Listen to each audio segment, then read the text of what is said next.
guys, and welcome back to my channel. So today I thought I would do a journal page with you.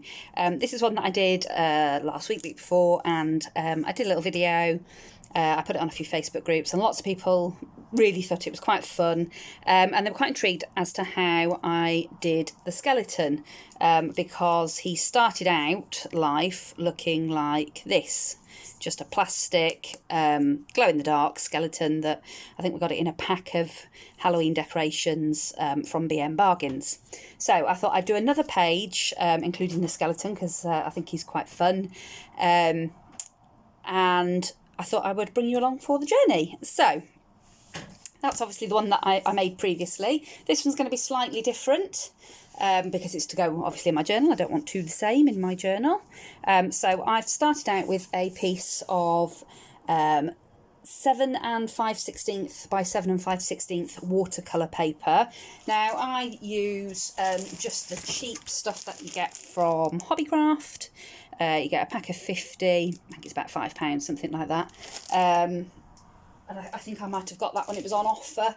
But it's really good for, you know, when you want to play, you want a bit of textured watercolour paper, but you don't want to use really expensive stuff. So yeah, good for that. I've also got a piece of patterned paper, and this is just from one of the £3 books from the works. I just went through and found something that I thought would go with my project, and I've done that because I'll just grab the other one. These pages are actually for a new journal. So that was the first page that I did using the JMC Designs Digistamps. And as you can see, I've backed that onto a piece of patterned paper there. And then the same on this one. I've inked all the background and everything, but then I've mounted it on a piece of patterned paper. So I thought I quite liked that, and I'd like to keep that theme throughout this particular art journal. So I am going to make some covers for my art journal in the coming weeks, and then I'll put them onto book rings. So got those two bits. As you saw, I've got my skeleton, and we're going to make him look all spooky and properly skeleton-like. And as you can see for this one, I've chopped it up into bits. So that's just because of the way that I want to use it on this art journal page. So we'll start by starting work on the skeleton, because that obviously takes some time. Now, as you can see, I've put down some paper on my desk because it is quite messy. So this is just a piece of wallpaper. Whenever we decorate, or any of the family decorate, I always ask them to save me any of the leftover wallpaper because it makes brilliant drop paper, and then I don't end up with paint and stuff all over my desk. So to start with, on my skeleton, I'm going to give him a coat of gesso. I have given him a light sand over, just using an emery board, just a plain emery board. Get them from the pound shop. They're brilliant for in the craft room, just for giving things a bit of a key, a bit of a surface. I'm then going to give it a coat of gesso. This one is the Pebeo Studio Acrylics. Again, Hobbycraft do this on half price offer quite frequently.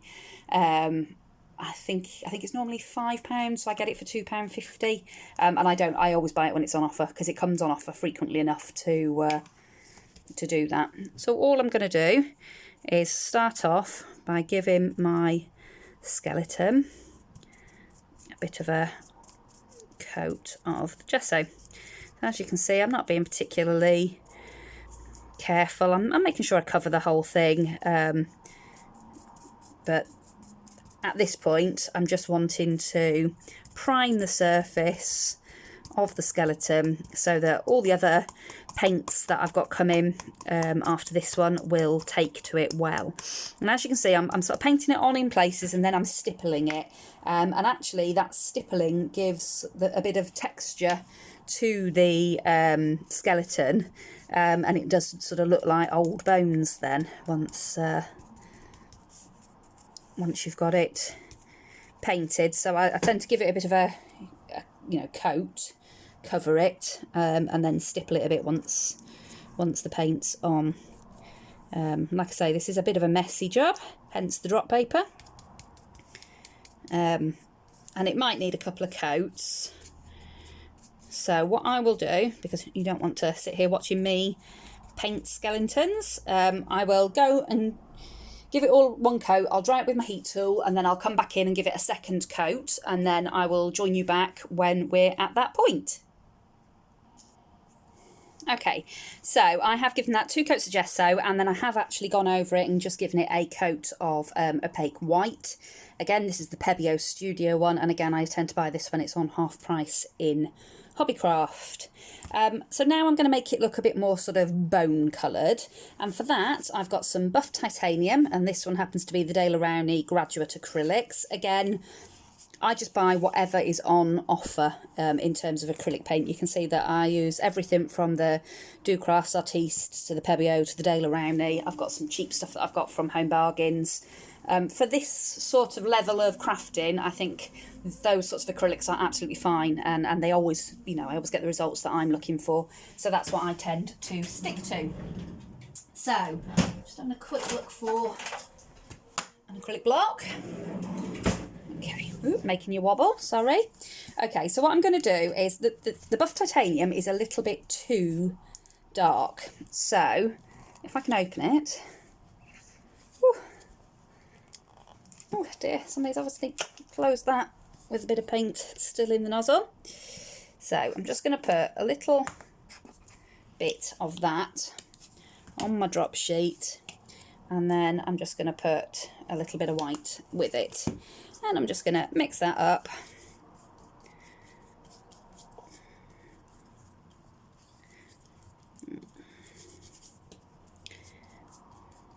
Not far too much, but never mind. Okay. And then I'm taking a lot of it off to start with. And I'm just giving it a bit of a brush. I do want to make sure that in all the cracks and crevices there is paint, so that when it comes to do the next step, because the next step's going to be quite a watery sort of paint, it's got something to stick to. So as you can see, all I'm doing is giving it a light coat of the sort of bony colour, and because of all of the different layers that I've put on, the gesso and then the 2 coats of gesso, the coat of white acrylic. Now I'm putting this on, and like I say, I'm sort of brushing, I'm stippling, I'm not worrying about the texture. I want the texture, because that's sort of what made it look sort of quite realistic and spooky. So again, just give that a bit of a coat.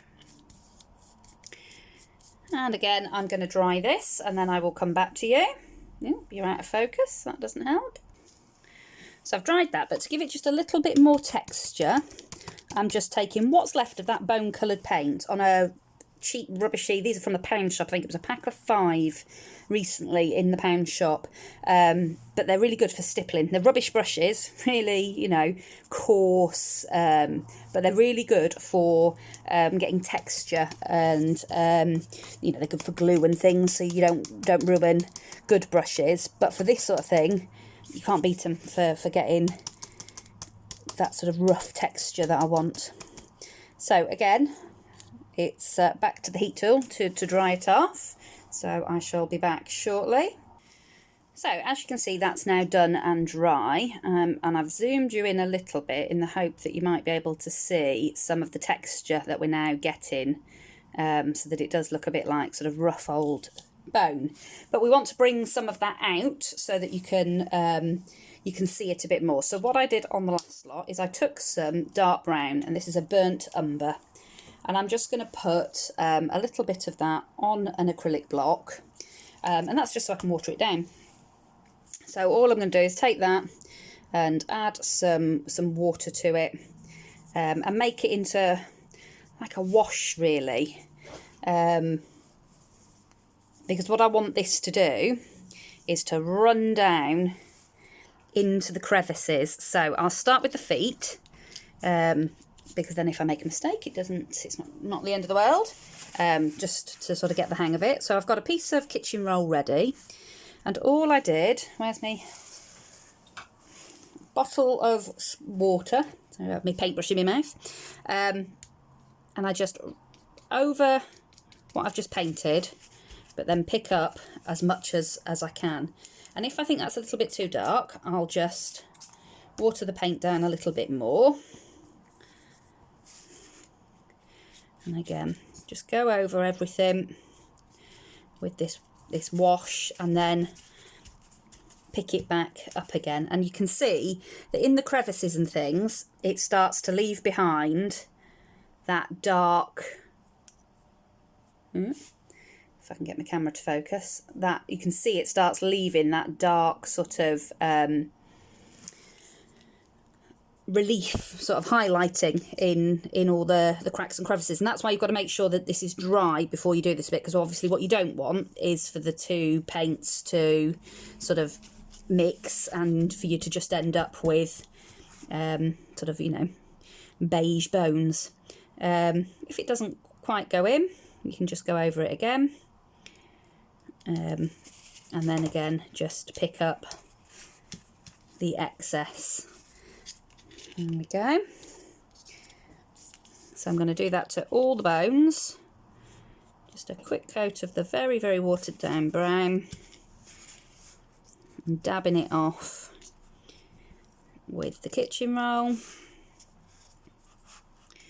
Make sure you get plenty in round where the joints are, because obviously that's where, you know, on real bones, that's where you'd see all the shadow. And it's hard because sometimes you pick up a bit too much, and then you've got to go back in and just sort of getting that balance right.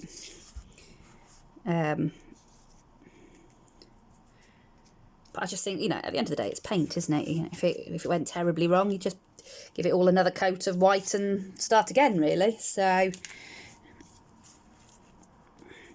obviously on this one, you want to really make sure that all the ribs and the spine and around the clavicles and all of that are really picking up the dark, because that's what we're sort of trying to highlight. And you can focus your paint in where you want it to be, and obviously focus what you're picking up as well. So all over the skull and the neck there. Not too worried about picking up in the eyes, because I'm going to darken the eyes anyway.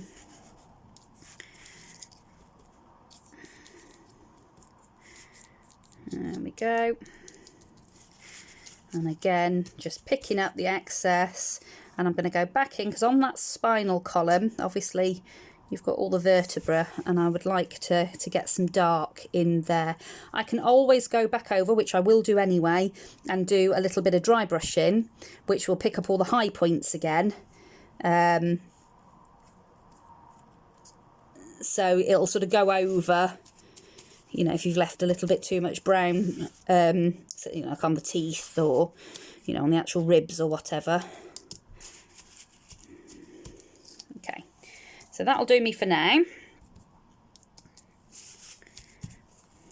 And back to the drying.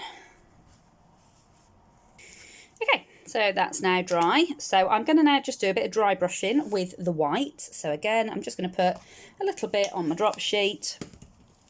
I'm going to pick it up with one of these rubbishy brushes, but I'm going to brush off as much as I can. And then I'm going to start just brushing over the top of the skeleton. And this just starts to bring in some highlights. And what I don't want is to go into the crevices and the creases, because obviously that's where we've put the dark, and we want it to stay dark.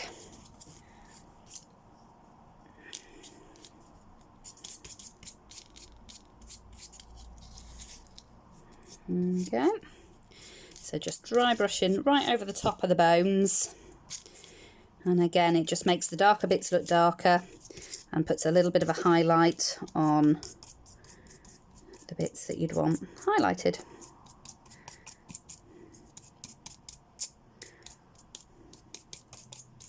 And obviously you can keep going back in as much as you want. You can stipple it, you can, like I say, just be careful that you don't cover up the brown in the crevices too much, because obviously you know, that's what we're looking for.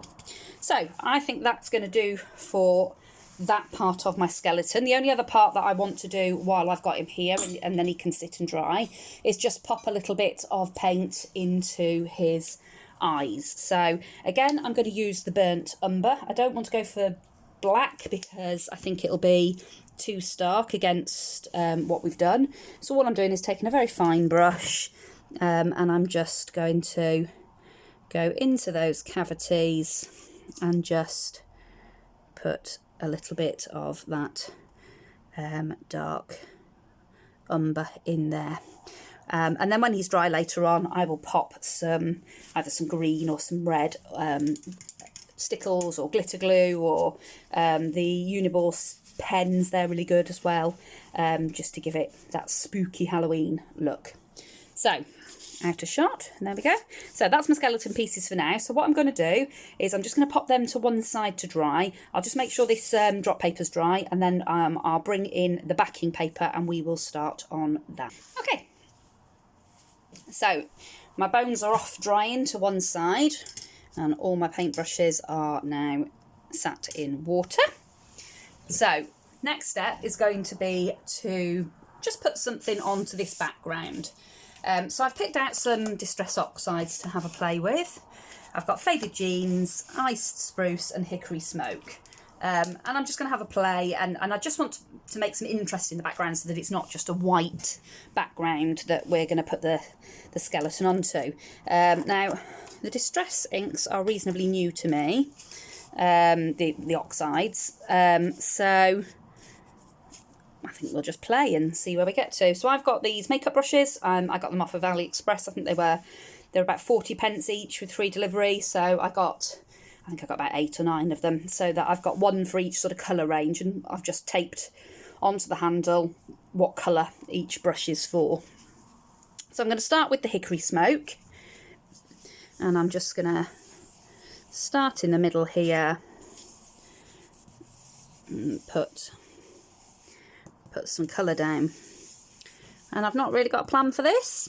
If it's going to work, we shall see. I'm just playing basically. I'm going to use the grey for the Iced Spruce as well. Although I could have used either because it's a bluey grey.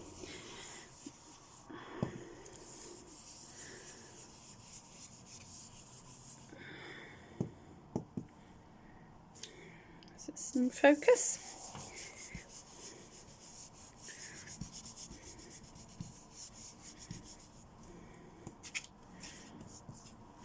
Back in with a bit of the Hickory Smoke. Not talking because I'm concentrating on what I'm doing. Not great when you're doing a video, is it? All I'm doing is sort of rubbing and blending the colours together, and then I'm going to come in with a little bit of this Faded Jeans. So these feel thicker to me than the original Distress inks. I've got pretty much all of the original Distress inks, and I use them quite a lot. I really like them for painting, like watercolour painting, but using inks. So I've just noticed that this is really wobbling the camera because I am working on my desk, and my camera is mounted on my desk at the minute. So what I'll probably do is just pause while I carry on. All I'm doing is I'm going to keep going backwards and forwards, layering in these colours, and then we'll see what we've got at the end. Okay, so I've worked at getting lots of colour down on this page, and as you can see, I've sort of gone from the Faded Jeans through to the Iced Spruce, and then sort of to that Hickory Smoke in the middle there. So we've got the sort of highlighted centre and then the darker edges, and I will, once I've sort of finished this step, I will come in with probably some vintage photo, maybe even a bit of black soot from the original Distress Inks range, and just sort of bring it in around the edges to frame the piece. So I have got a bottle of water, and I am going to give it a spritz all over, but I am also going to do some bigger drops. You can see that it's moving, but it'll flatten back out when I dry it and when I stick it down onto the backing sheet as well. So I'm just going to give that a bit of a dry with the kitchen roll, and there we go. So I'm quite liking what we've got going on there. Right, I'm just having a think, so I might just have to turn the camera off for a second while I think about what I'm going to do next, because I've got a rough idea of what I'm doing with this. I've got, you know, I'd obviously had a bit of inspiration, which I will share at the end. Yeah, I haven't got an exact plan, so I'm just going to go and have a little think, and then I shall come back to you. Okay, so I've had a bit of a sort of play around with it, and as you can see I've darkened up the edges, and for that I've just used the normal distress inks in Vintage Photo and Black Soot, and I've gone all the way around the edges, sort of bringing it in onto the cardstock, and I've done the same, if I can focus it, on the piece that's going to be the backing sheet. So next, I've got these little pair of scissors, which are really cute, but they're bronzy, and I actually want them to be silver so that they stand out a little bit. So I'm going to heat emboss these scissors. So to do that, I need a piece of paper. She says, looking around for a piece of paper. Bear with. Okay, so I've got my little scissors, I've got my piece of paper. All I'm going to do is press the scissors into this Versamark ink pad. And once that's covered in the sticky Versamark ink, I have got, this is Zig, just in silver. And I'm just going to sprinkle it across. I've picked this one because it's quite a fine powder. Which obviously is good for this because I want it to get into all those little details and things that are on the scissors. And I'm just going to pop that powder back in, and then we will, right, this is going to be noisy, just bring it back into shot. It's quite cool to see, so I'll see if I can zoom you in a little bit.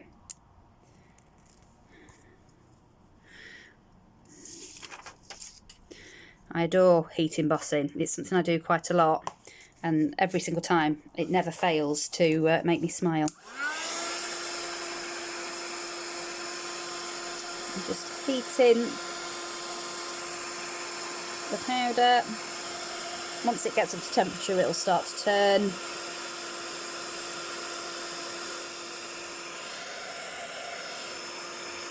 And there we go. It's turning silver.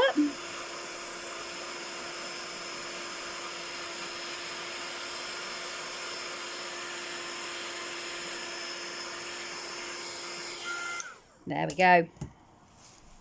So just give that a moment to cool. Doesn't take long for heat embossing to cool.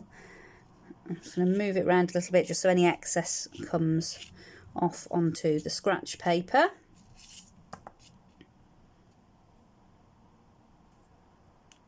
That just take a second longer because it's a metal piece that I've heat embossed. Normally on cardstock it's dry almost instantly. And there we go. So now my bronze scissors are silver, which is perfect, exactly what I wanted. So I'll just put them to one side, let them cool down a little bit. Put your scratch paper out the way, and we can carry on. So obviously we've got the backing paper. I shall just take you back out again. So this is our backing piece, and I've got some fun washi tape. This came in a pack from Poundland. It was a pack of like little boys. It's got footballs and dinosaurs and things like that on it. For £1, obviously, from the pound shop. And I bought it because I liked this one. And this is partly what inspired today's art journal page. And partly my husband. And you'll see why shortly. So Just snip that off there and then just tidy those ends up here. Now with it being washi tape, it doesn't always stick perfectly. If it starts to lift or anything, I just put a little bit of like tacky glue or something underneath it, and that tends to hold it. And then I'm going to put another piece across there like that. Could even fold that over, couldn't I?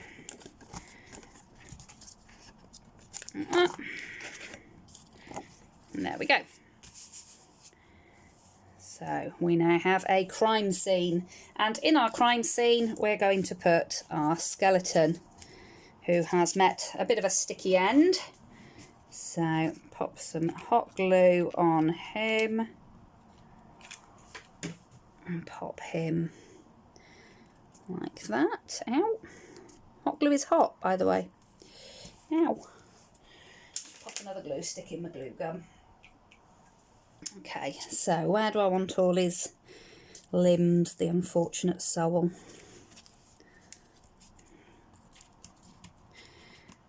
We'll pop a leg like that. Try and keep you in shot. So just a bit of hot glue. I am concentrating to try not to burn myself again. I'm so clumsy with hot glue. Hot glue related injuries are commonplace in my craft room. Okay, so and then we could put, where can we put his other leg?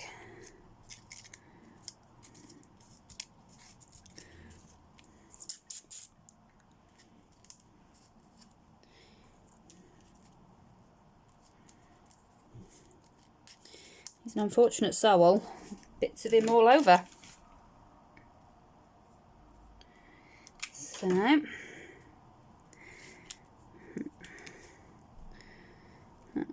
that.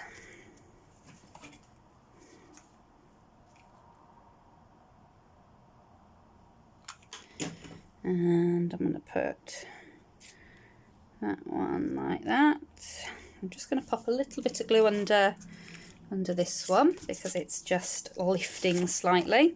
That's no glue on the end here, that's right. So a little bit of glue and just hold it down a second while that sets. And then I'm going to put that one down the side of him like so. And then put a little arm there. Like that.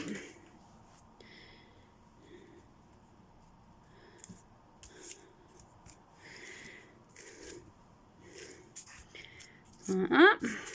Okay.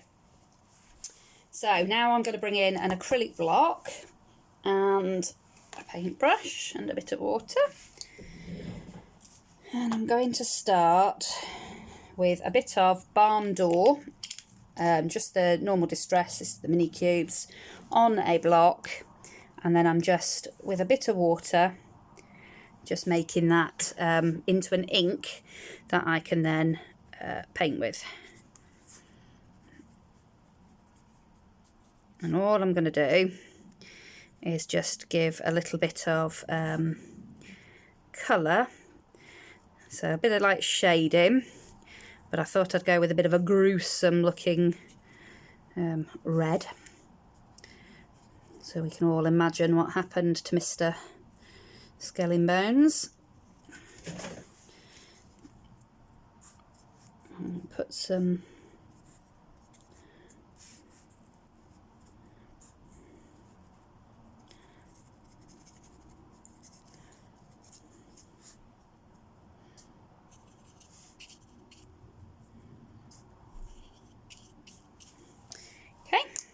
and then I'm going to go for something a little bit darker, and this time I've got some fired brick. And again, I'm just going to go for a slightly finer brush this time. And just pop my lights on.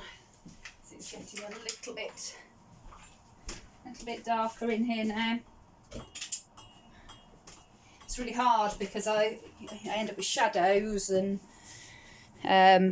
obviously if it's too dark you can't see anything. So. Right, so now I've got fabric and I've got a finer brush, and I'm just going right up in around to give a little bit more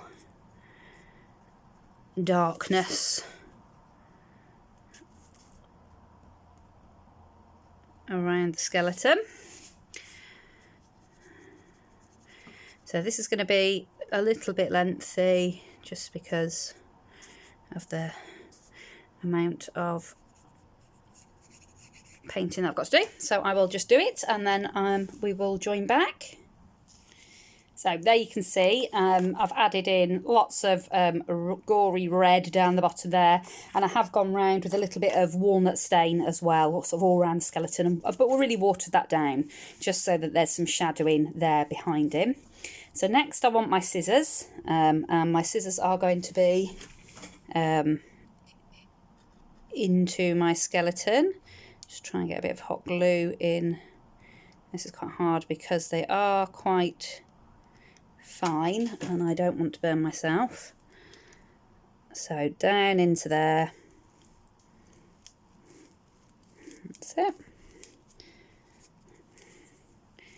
So again, I'm just going to, with a little bit of the walnut stain and a bit of water, I'm just going to water that right down. I'm just going to go around the edge of my scissors.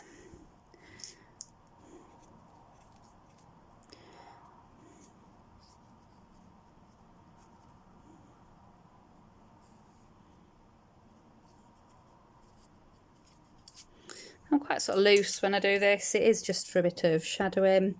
I then go over the top of that with just a bit of plain water. And then I'll just dab some of that up. I will just wipe my block first so I don't contaminate my ink pads. I will put a bit of that red. Nearly dipped that on my coffee, that wouldn't have been good. Just in around where the scissors are going in.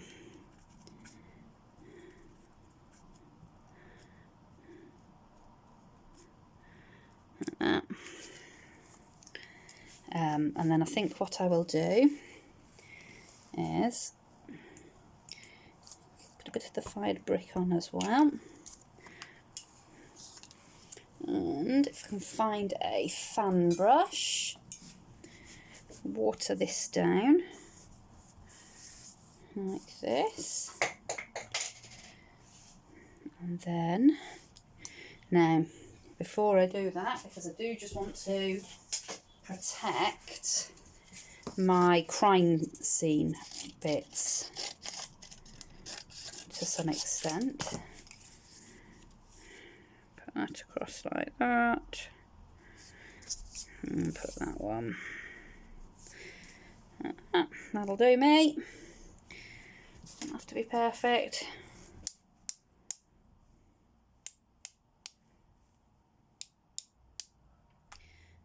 And then we will go for a bit more.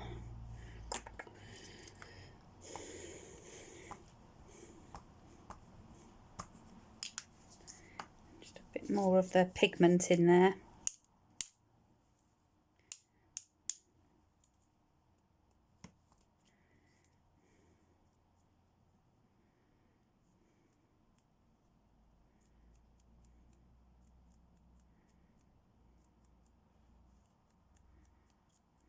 There we go.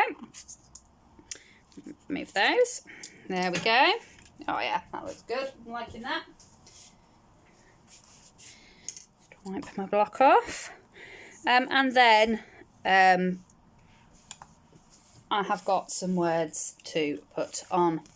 So my words say, in my defence officer, I warned him not to use my fabric scissors on paper again. that was the inspiration that my husband gave me when I caught him using my fabric scissors to cut an address label up the other day. So yeah, wasn't overly impressed. So all I'm going to do is cut these bits out, and then I am going to distress them up a little bit. They've already started to distress themselves up by picking up some of the red ink that I've just dropped on that mat, but that's okay because I want to grunge them up a little bit anyway to fit them in, and actually that red looks quite cool, so happy accident. I will probably copy that on some of the other bits. There we go.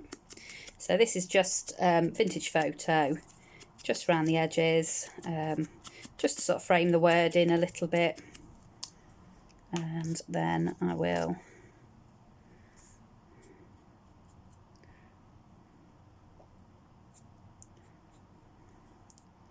pick some of the red up here and there off the edge of the what's left on this fan brush.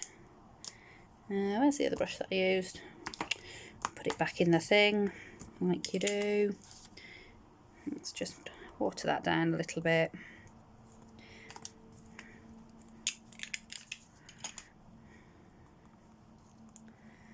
And then I think I will just, on the acrylic block, just sort of dip it in a little bit.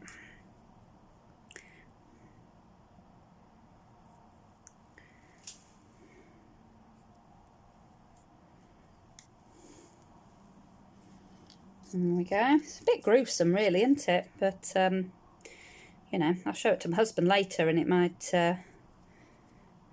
make him think twice, mightn't it, before nicking my fabric scissors next time.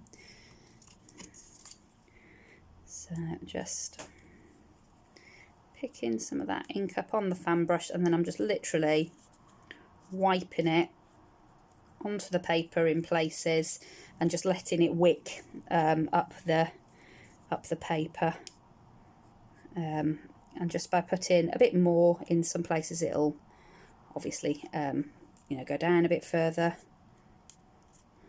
Yeah. There we go. I like it.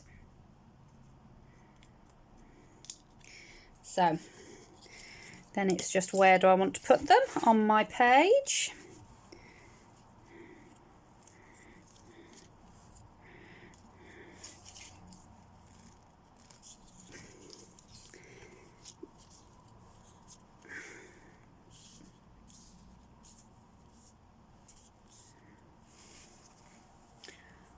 Like that. Now, do I want to just pop that up onto something? I think I might, just bear with me. So, as you can see, I have backed them with a little bit of black card, and I have put in between the words and the black card, I've put a little thin layer of the cardboard that I use from my cat food boxes, just to give it that bit of height. And I'm just going to stick these like this.